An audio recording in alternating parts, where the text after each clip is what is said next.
Meu nome é Emerson Afonso, tenho 26 anos, sou da cidade de Cristina, aqui do sul de Minas. Estou no 6º ano da Faculdade de Medicina de Itajubá.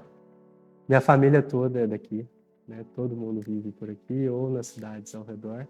O meu desejo de ir lá para fora surgiu de um sonho mesmo de querer buscar sempre mais, ser melhor, me especializar mais e aproveitar as oportunidades que acabam surgindo para a gente, né? Então, para mim é um pouco disso. O desejo de ir para lá é poder mudar a minha vida e mudar a vida das pessoas que vão vir depois, da minha família. Eles vão ter a oportunidade de escolher se vão querer ficar lá ou voltar para cá, e daí vai ficar com eles, mas pelo menos eu vou ter feito o meu melhor para isso. Acredito que são pequenas conquistas, né? Que vão em sequência durante a vida. Talvez as últimas, assim, talvez foi ingressar na faculdade, eu acredito. Já desde a época do cursinho eu já pensava bastante nesse assunto. Queria até no 3º ano, mais ou menos, fazer um intercâmbio, fazer um curso lá. Só que aí depois que eu entrei na faculdade, acabou que mudei bastante os planos, comecei a mexer com café e tudo mais. E aí começou a apertar bastante a minha rotina. Daí eu mudei bastante essa ideia e deixei ela um pouco de lado. E aí no final do ano passado, mais ou menos em dezembro, quando eu estava direcionando mais meus estudos, já pensando na residência agora no 6º ano, eu descobri o processo. Foi daí que eu peguei estudando um bom tempo, eu estudei mais ou menos um mês, assim, estudando todo o processo, do começo da burocracia, questão de que material eu deveria usar para estudar, e vi que era possível esse processo. E como já era um sonho desde antes, eu disse, por que não, né? Vamos tentar. Foi daí que eu bati o martelo mesmo, e desde janeiro eu estou estudando para esse processo. O principal é a gente ver se a nossa faculdade tem as credenciais validadas, né? É o começo da burocracia, que é o que muitas pessoas encontram esse desafio e aí atrapalha muito, porque é um processo mais demorado. A pessoa tem que entrar por conta dela mesmo, pedir ajuda da faculdade e aí entrar em contato com o órgão americano que é responsável por essa parte, que é o World Director of Medical Schools. Ele lá vai dizer para você, vai fazer um apanhado geral se a sua faculdade ela preenche os requisitos para poder entrar nesse processo. E aí, pesquisando sobre isso, eu encontrei que a nossa faculdade está desde 1970 já avaliada e com a permissão para qualquer acadêmico que seja formado aqui entre nesse processo. E até a atualidade, né? Desde 1970 até hoje. Então, a qualquer momento que a pessoa quiser entrar, mesmo que ela foi formada anteriormente, ela vai poder. A partir daí eu vi, não, então já é possível, já é um processo que ia demorar bastante e a gente já tem ele pronto em mãos, né? Foi daí que aí eu entrei com as credenciais já validadas, criei o meu ICFMG Number lá, que é o órgão americano que vai me dar depois o certificado de médico estrangeiro validado. Aí depois que eu criei essa parte, eu validei minhas credenciais todas, provei que eu era o Emerson, que estudava aqui na faculdade, e aí deu tudo certo. Agora entrei já para estudar para os STEPs, né? Como o nome mesmo diz, STEPs, né, são bem definidos os passos, então tem o Step 1, Step 2 e o Step 3, que agora é o OET, que é uma prova prática de inglês. O Step 1 é uma prova mais ou menos de 8 horas, perdão. Essa prova tem 7 blocos de 40 questões, e o Step 2 é uma prova de 9 horas que tem 8 blocos de 40 questões. Uma prova bem extensa. A diferença do Step 1 para o Step 2 é que o Step 1 é uma prova mais básica, perdão. Uma prova básica que tem a maior parte das questões, patologia, fisiologia, bioquímica, microbiologia.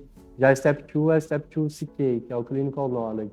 E já entra para uma parte mais de conduta mesmo, já mais avançada. Nos Estados Unidos, o pessoal tem que fazer os STEPs também para conseguir o diploma médico. Só que lá eles fazem Step 1 no 3º ano e Step 2 no último ano, que é o 4º ano deles, né? Então eles têm esse espaço e eles saem bem mais frescos, assim. Eles já entram na faculdade sabendo que vão ter que fazer os steps, né? Seria o ideal pra gente aqui também, mas não é o que acontece. Eu já sabia falar, já me comunicava bem, mas por experiências anteriores que eu já tive, né? De poder ter saído já do país, conversar com outras pessoas também que vieram para cá. Só que eu nunca estudei ou fiz um curso específico para o inglês. Só que o inglês é extremamente essencial. Sem ele a gente não consegue fazer nada nesse processo. E mesmo a pessoa que ainda não saiba, se ela começar o processo, ela vai estar estudando diariamente, que é o que acontece comigo. Uma coisa é você saber se comunicar bem o inglês, pessoa a pessoa, uma conversa informal. Outra coisa é você saber o inglês médico, que é totalmente diferente. Então, todo dia eu aprendo palavras novas estudando para os steps, né? Só que é essencial você estudar e focar nisso. Então, no momento, aí eu estou focando bastante nessa parte. Faço aula de conversação 2 vezes na semana e faço 2 aulas de inglês médico 2 vezes na semana também. Então, 4 dias da minha semana eu estudo inglês focado mesmo, bem específico. E aí está desenvolvendo bastante, está melhorando muito. Esse curso de inglês médico é um curso separado, que é feito por médicos mesmo, que eu contratei. É um curso já mais conhecido também. E o outro é um desses cursos que você faz mesmo no celular ali, que você abre 30 minutinhos uma conversa com qualquer pessoa no mundo. Aí é bem mais tranquilo fazer também.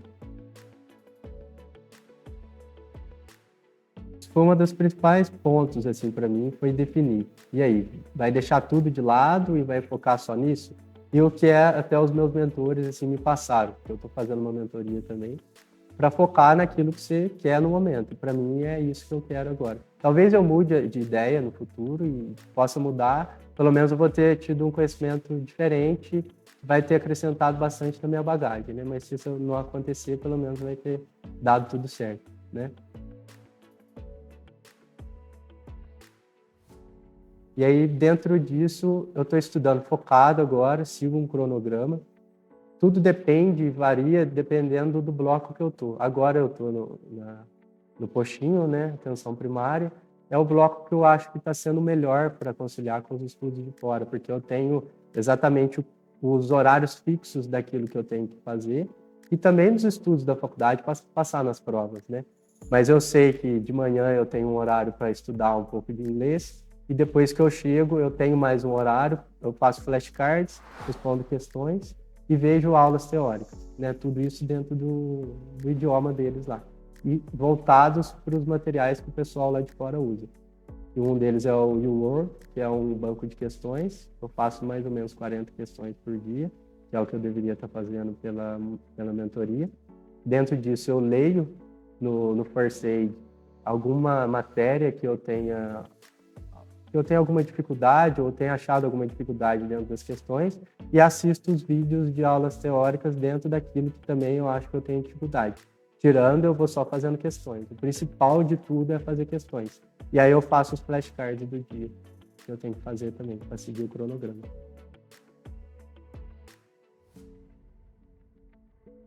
Eu tinha muita dificuldade para organizar a minha rotina, né? Então, para isso, eu acabei desenvolvendo bastante, estudando bastante sobre técnicas para conseguir administrar bem meu tempo.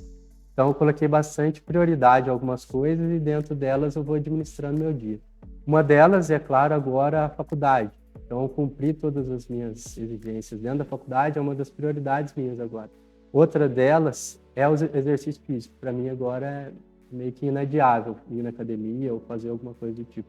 Me alimentar bem também, só que não deixar de ter meus momentos junto com as pessoas que eu gosto ou as pessoas que eu quero, tá? Isso me ajuda no restante do dia. Então, fazer uma terapia também é extremamente importante para mim, para saber onde eu estou me situando, né? Como eu estou agindo e me vendo durante a semana. E sentindo, né, como que isso tudo tá sendo. E aí depois está vindo todo o estudo para os steps. Então, eu deveria estudar 4, 5 horas só voltado para os steps. Mas tem dias que às vezes eu estudo mais. E tem dias que às vezes eu estudo menos, mas pelas outras prioridades que eu coloquei.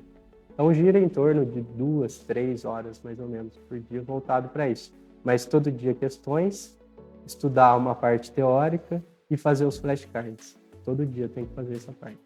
Todo o horário que sobra eu extrapolo ou fazendo mais questões ou buscando e corrigindo essas questões que eu errei, buscando na parte teórica para eu não errar mais. Pensando bem nisso.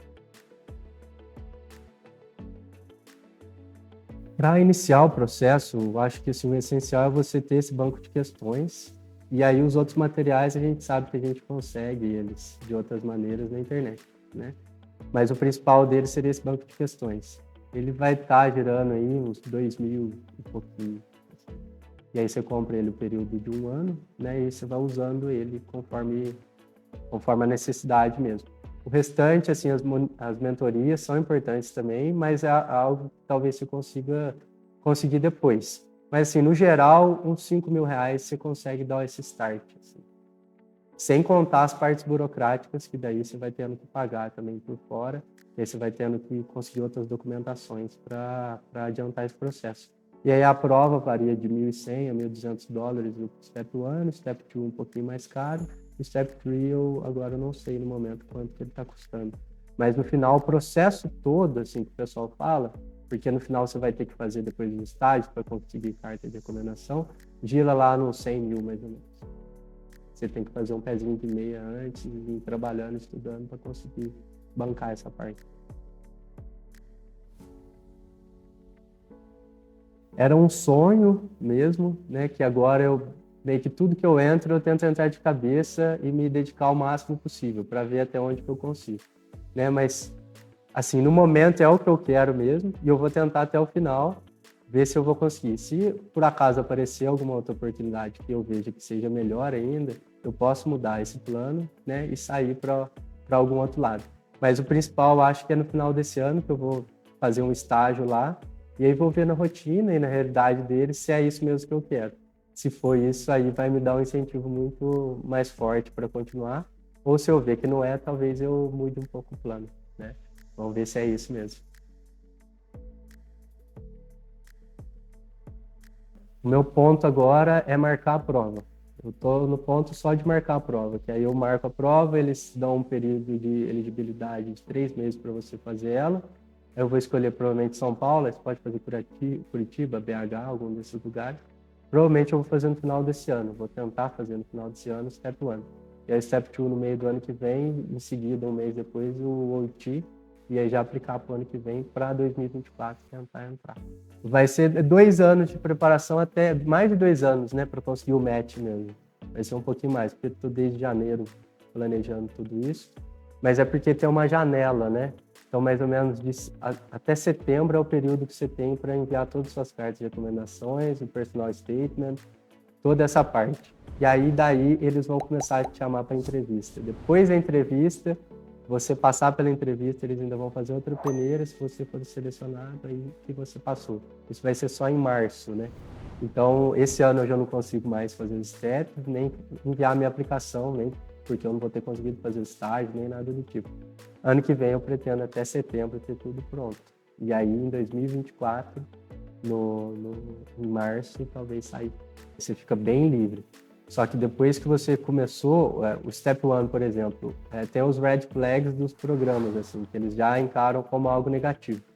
Então, por exemplo, ter um fail no Step 1 é extremamente negativo para muitos programas. Então, no filtro deles, mesmo que você passe no Step 1 depois, passe no Step 2 com uma nota ótima, no OIT, muitos programas vão olhar o seu nome, Emerson, aí já sabe, red flag. Step 1, ele teve um fail. Já não vão olhar todo o processo que você fez. E aí só outros que vão ver. E outro red flag é a quantidade de anos de formado, né?